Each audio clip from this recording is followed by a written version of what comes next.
میرے نوجوانوں، میرے دوستوں، اپنے ماں باپ کو ناراض مت کرو۔ یہ بہت بڑی نعمت ہے، بہت بڑی اللہ تبارک و تعالیٰ کی طرف سے نعمت ہے۔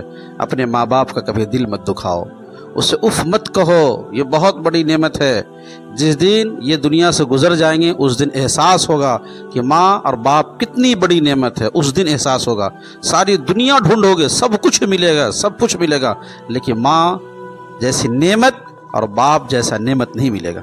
ماں باپ کی قدر کرو، اپنے والدین کے ساتھ حسن سلوک سے پیش آؤ، ان کی خدمت کرو، ان کا دل مت دکھاؤ، عاجزی کے ساتھ پیش آؤ، خندہ پیشانی کے ساتھ پیش آؤ، ان کی خدمت کرو، ان کی خدمت کرو، تمہارے لیے جنت ہے۔ اگر ماں باپ ناراض ہے، جتنی عبادتیں کر لو، جتنی عبادتیں کر لو، اللہ رب العالمین کے بھی خوش نہیں ہونے والا۔ حدیث میں ہے رضا ربی فی رضا الوالد و سخط ربی فی سخط الوالد، کہ ماں باپ کی خوشی میں اللہ رب العالمین کی خوشنودی ہے، یعنی ماں باپ خوش ہوں گے تو اللہ تبارک و تعالیٰ بھی خوش ہوں گے۔ اگر ماں باپ و سخط ربی فی سخط الوالد، اگر ماں باپ ناراض ہے، اللہ رب العالمین بھی ناراض نہیں، چاہے جتنی عبادتیں کر لیجیے، ماں باپ کو خوش کرنے کی کوشش کرو۔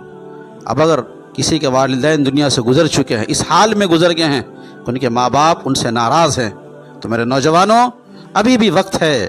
مشکوٰۃ شریف کی حدیث ہے، اللہ کے رسول صلی اللہ علیہ وسلم نے ارشاد فرمایا کہ جن کے والدین اس حالت میں دنیا سے رخصت ہوئے ہوں کہ اپنی اولاد سے ناراض رہے ہوں، تو اولاد کو حکم دیا گیا کہ اے اولاد، اپنے ماں باپ کو خوش کرنے کا جو طریقہ بتایا گیا، وہ طریقہ یہ ہے کہ اپنے ماں باپ کے لیے اصال و ثواب کرو، صدقہ خیرات کرو، ان کے لیے خوب اصال ثواب کرو۔ اللہ رب العالمین اس کے بدلے میں آپ کے اصال و ثواب کرنے کی وجہ سے، صدقہ خیرات کرنے کی وجہ سے اللہ رب العالمین آپ کے والد یا والدہ کو راضی کر دیں گے۔ اس لیے جن کے حیات سے ان کی خوب خدمت کیجیے، جن کے دنیا سے رخصت ہو گئے ہیں ان کے لیے اصال و ثواب کیجیے، صدقہ خیرات کیجیے، اللہ رب العالمین آپ کے والدین کو آپ سے خوش کر دیں گے۔